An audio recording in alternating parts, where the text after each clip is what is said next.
नमस्कार दोस्तों, मेरा नाम है सिद्धांशु और आपका स्वागत है मेरे चैनल फिज़िक्स माई फर्स्ट लव में। तो हमारा पहला लेक्चर जो है वो फिज़िक्स का हो चुका है, जो कि बेसिक इंट्रोडक्शन थी व्हाट इज़ फिज़िक्स, जिसमें मैंने बताया था कि फ़िज़िक्स कुछ नहीं है, स्टडी है मैटर एनर्जी और उनकी इंट्रैक्शन की।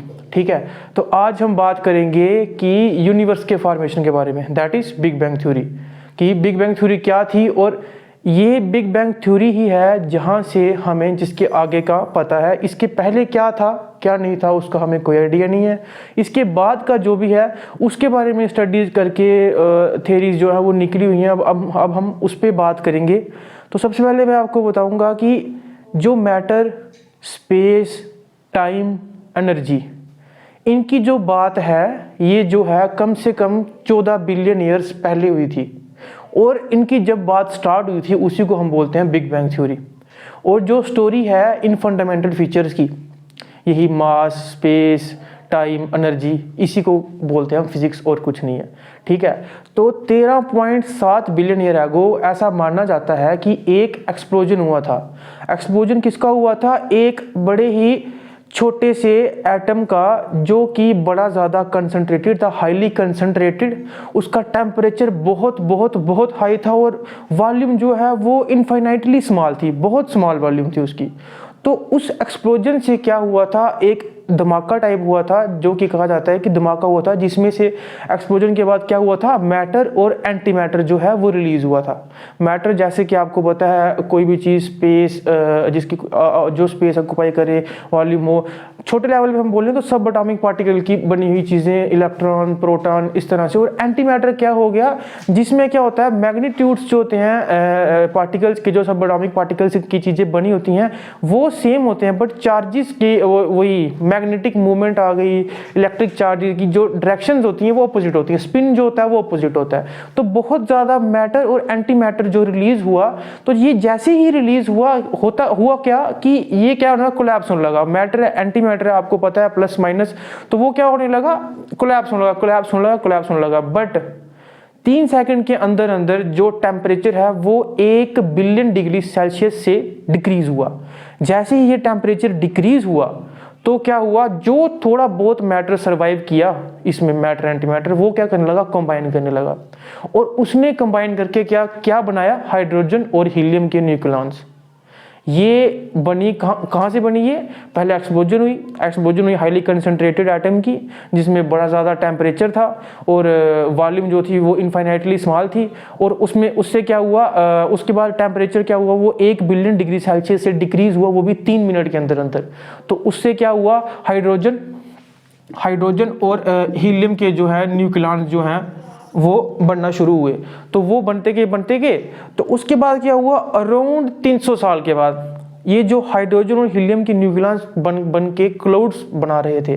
तो ये जो क्लाउड्स थे ये क्या होने लगे, इकट्ठे होने लगे। तो इन्होंने क्या किया, क्लाउड्स इकट्ठे होते गए और इन्होंने क्या किया, एक बड़ा टाइप का क्लाउड जो है वो बना दिया। और ये जो बड़ा टाइप का क्लाउड बना दिया, इसको हमने क्या कहा, गैलेक्सी। तो गैलेक्सी कहाँ से बनी, हाइड्रोजन और हीलियम के क्लाउड्स थे, छोटे छोटे क्लाउड्स कंबाइन करते गए और अराउंड बिग बैंग के 300 साल के बाद जाके क्या हुआ कि गैलेक्सी की फॉर्मेशन हुई। तो गैलेक्सी क्या है, कोई पर्टिकुलर थ्योरी गैलेक्सी को जो है डिस्क्राइब नहीं करती है। गैलेक्सी को हम बोलते हैं कम्बिनेशन है किसका, जिसमें आते हैं स्टार्स, आगे हमारे एस्ट्रॉइड्स आगे जाके बताऊंगा, उसके बाद प्लैनेट्स आगे, ये जो सारी चीज़ें हैं ये गैलेक्सी में आती हैं। और हमारे एक साइंटिस्ट हैं जिन्होंने शायद आई थिंक उन्होंने कितने में 1920 में, एडविन हबल, उन्होंने बोला था कि गैलेक्सी जो है वो कंटिन्यूसली एक्सपैंड कर रही है, मतलब यूनिवर्स जो है वो एक्सपैंड करते जा रहा है। ये मतलब ये नहीं है कि बिग बैंग हुआ तो उसके बाद मतलब जो बना और रुक गया, नहीं, यूनिवर्स जो है हर सेकंड में एक्सपैंड हो रहा है। और अब हम बात करेंगे 5 से 6 बिलियन ईयर्स एगो की, जब क्या हुआ था, 5-6 बिलियन ईयर्स पहले क्या हुआ था कि कहा जाता है कि अब हम बात करेंगे बेसिकली स्टार फॉर्मेशन की, स्टार, सन, प्लैनेट्स, ये सारा कुछ। ठीक है, तो अब जो है क्या थी, मैंने आपको बताया गैलेक्सीज थी, ठीक है। गैलेक्सी कैसे बनी थी? हाइड्रोजन हीलियम के न्यूक्लियॉन्स जो थे वो डस्ट उनके यही क्लाउड्स थे, उन्होंने क्या किया था, कंबाइन करके उन्होंने क्या बनाया था, एक बड़ा क्लाउड बनाया था जिसको हमने बोला गैलेक्सी। और हमारी गैलेक्सी कौन सी है? मिल्की वे, ठीक है। और हमसे नियरेस्ट गैलेक्सी कौन सी है? एंड्रोमेडा, जो कि मिल्की वे गैलेक्सी से बिल्कुल नियरेस्ट है। और अब मैं आपको ये बताऊंगा कि 5 या 6 बिलियन ईयर्स पहले क्या हुआ था कि एक माना जाता है एक क्लाउड था नेब्यूला, यही क्लाउड जिसमें हाइड्रोजन हीलियम के न्यूक्लियॉन्स हैं। और इसी नेब्यूला क्लाउड में क्या हुआ था कि फ्यूज़न की रिएक्शन हुई थी। फ्यूज़न की रिएक्शन में मैंने आपको पहले भी बताया, जाके वीडियो पिछली देख लो, उसमें मैंने न्यूक्लियर फ्यूजन जो है उसको एक्सप्लेन किया हुआ है। अगर नहीं पता फ्यूजन रिएक्शन क्या है तो पिछला लेक्चर जो है वो देख लो। तो इन्होंने क्या किया, ये कंबाइन करने लगे, तो इन्होंने जैसे ही फ्यूज़ होने लगे तो उसमें मैंने बताया था कि large amount of energy release होती है। और जैसे ही ये एनर्जी रिलीज होने लगी तो ये एनर्जी जो रिलीज हो रही थी ये सेंटर में कंसंट्रेट होने लगी और मैटर जो है उसको अब्जॉर्ब करने लगी। और बट क्या हुआ, कुछ मैटर जो है वो अब्जॉर्ब नहीं हो पाया। और इसने क्या किया, एनर्जी इतनी हाई थी, जैसे आप मान लो कि पानी पड़ा हुआ है और आपने एक उसमें क्या किया, कंकर फेंका। अब आप उसमें अगर एक बड़ा, जैसे हम देखते हैं कुआं है या कुछ है या कोई गड्ढा है पानी से भरा हुआ, कंकर फेंकते तो पानी की छींटें बाहर उड़ती है। क्यों? क्योंकि वो एक हैवी पार्टिकल है, जैसे हम उसको फेंकेंगे तो वो क्या करेगा, जो पानी है उसको बाहर फेंकता है। तो वैसे ही क्या हुआ, जो एनर्जी थी वो इतनी हाई थी कि उसने कुछ मैटर को बाहर फेंका। वो जो मैटर था वो जैसे ही बाहर जाता गया एज ए, समझ लो कि वो जो ये जो क्लाउड्स थे इसमें ये सारा कुछ हो रहा था। यही जो मैंने आपको बताया गैलेक्सी, ये क्लाउड है ना हाइड्रोजन हीलियम का, तो इसी में ये सारा कुछ हो रहा था। तो उसने क्या किया, जो हाइड्रोजन हीलियम में जैसे ही फ्यूजन हुआ तो एनर्जी रिलीज हुई, तो वो क्लाउड के सेंटर में कंसंट्रेट होती गई। तो जो क्लाउड में डस्ट थी उसको वो क्या करता गया, बाहर फेंकता गया। और वो जो डस्ट थी वो क्या हुई, वो बाहर घूमने लगी, आपस में मिलने लगी। और एक टाइम के बाद क्या हुआ, वो जो डस्ट थी वो एक दूसरे के साथ अट्रैक्शन में आ गई। और जो सेंटर में एनर्जी थी उसके साथ भी अट्रैक्शन में आ गई, जो कि आपको पता है किसकी वजह से होता है, ग्रेविटी, जो कि न्यूक्लियर कह के गया था, जो कि न्यूटन कह के गया था, फोर्स ऑफ ग्रेविटेशन, जो कि म्यूचुअल इंटरेक्शन होती है। कोई भी दो बॉडीज है उनके बीच में आपस में एक इंटरेक्टिव फोर्स होती है जिसको हम बोलते हैं ग्रेविटेशनल फोर्स। और वो जो सेंटर में जो मैंने आपको बताया वो जो एनर्जी कंसंट्रेट हुई थी वो और कुछ नहीं है, वो हमारा सन बना। और वो जो उसके आगे पीछे जो सराउंडिंग में जो सन बना, जो उसके सराउंडिंग में वो जो मैंने आपको बताया कि वो जितने भी वो थे, क्या बोलते हैं उसको, पार्टिकल जो उसने फेंके, मैटर जो फेंका, जो आपस में मिला और एक दूसरे के साथ कंबाइन करके एक पुल की, ग्रेविटेशनल पुल की वजह से क्या हुआ, एक दूसरे के साथ जुड़ रहा। वो कुछ नहीं बना, वो क्या बना, वो बने हमारे प्लैनेट्स। तो ऐसे हमारी क्या हुई, स्टार्स की फॉर्मेशन हुई, प्लैनेट्स की फॉर्मेशन हुई। और ये मैंने आपको बता दिया कि इस तरह से हमारे स्टार्स, जो कि सन है, जो कि मेन स्टार हमारा, और प्लैनेट्स इस तरह से फॉर्म हुए। और जो प्लैनेट्स हैं वो सारे एक ही टाइम पे फॉर्म हुए। ये नहीं है कि आप बोलोगे मरकरी आज बना और प्लूटो जो है, वीनस जो है वो 10 साल के बाद बना, प्लूटो तो चलो अब प्लैनेट रहा ही नहीं है। तो ये नहीं है कि प्लैनेट आज बना एक बाद में बना, ऐसा कुछ नहीं था। सारे प्लैनेट्स जो थे वो एक ही टाइम पे बने थे। तो ये आ गया कि कैसे हमारी कैसे हमारा यूनिवर्स फॉर्म हुआ, कैसे गैलेक्सी बनी और कैसे गैलेक्सी के अंदर स्टार्स और प्लैनेट्स की फॉर्मेशन जो है वो हुई। और अब बात करते हैं कि सन है। अब सन के बाद हमारे पास कितने 8 प्लैनेट हैं, जो कि प्लूटो है वो डिस्कार्ड हो गया, प्लैनेट उसको नहीं बोला जाता। तो उसके बाद मरकरी, वीनस, अर्थ, मार्स, ये जो 4 प्लैनेट हैं इनको हम बोलते हैं टेरेस्ट्रियल प्लैनेट्स, ठीक है। तो ये जो 4 प्लैनेट्स हैं ये सन के साथ बहुत ही ज़्यादा अच्छे से जुड़े हुए हैं। इनको हम हार्ड रॉकी प्लैनेट्स भी बोलते हैं। वो क्यों बोलते हैं? क्योंकि सन का ये भी बोला जाता है कि जो बॉडी है वो जितनी बड़ी होगी उसका ग्रेविटेशनल पुल जो है वो उतना ज़्यादा होगा। अब सन जो है उसका साइज़ बहुत बड़ा है तो उसका ग्रेविटेशनल पुल भी बहुत ज़्यादा है। और वो क्या करता है, वो इन प्लैनेट्स को जो है वो अट्रैक्ट करता है पुल से, बट उसकी एनर्जी इतनी हाई है कि वो इनको अपोज करती है।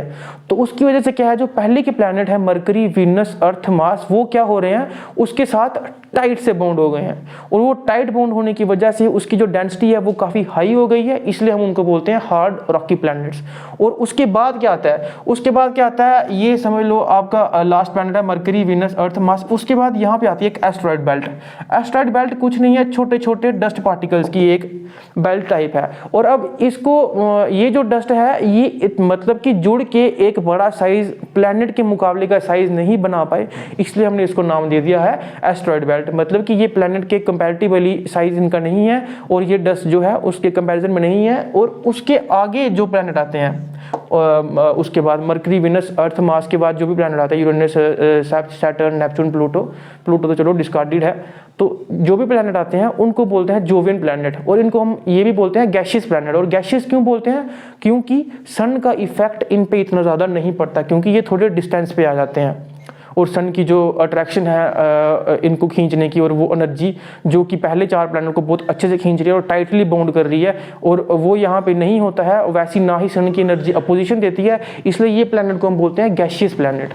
ये आ गया हमारा प्लैनेट फॉर्मेशन, और कौन से टेरेस्ट्रियल प्लैनेट है वो टाइटली बाउंड है, हार्ड रॉकी क्यों बोलते हैं, इनको गैशियस क्यों बोलते हैं। उसके बाद आ गई हमारी बात मून की, कि मून कैसे बना। तो मून की जो फॉर्मेशन है उस पर भी क्या है, 2 थ्योरी हैं। एक आ गई डार्विन थ्योरी। अब डार्विन थ्योरी जो है वो 1838 की है, और डार्विन थ्योरी क्या कहती है कि पहले अर्थ जो है वो एक इस तरह से थी, डंबल शेप की।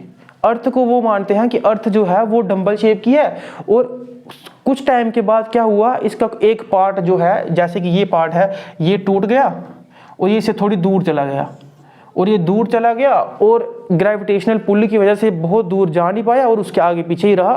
तो इसको हमने नाम दे दिया क्या, मून। ये आ गई डार्विन थ्योरी। उसके बाद आ गई मॉडर्न थ्योरी, जिसको हम क्या बोलते हैं, जिसको हम बिग स्प्लैट थ्योरी भी बोलते हैं।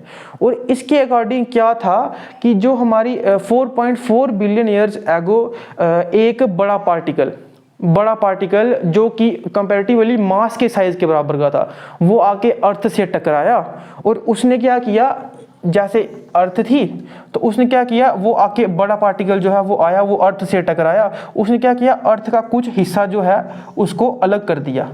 और ये जो अलग हिस्सा है ये जब दूर जाके एक पुल की वजह से उसके साथ जुड़ा, मतलब पुल के साथ उसमें अट्रैक्शन रही, तो जो है ज़्यादा एस्केप नहीं कर पाया, और उसको उन्होंने बोला कि ये जो है ये मून है।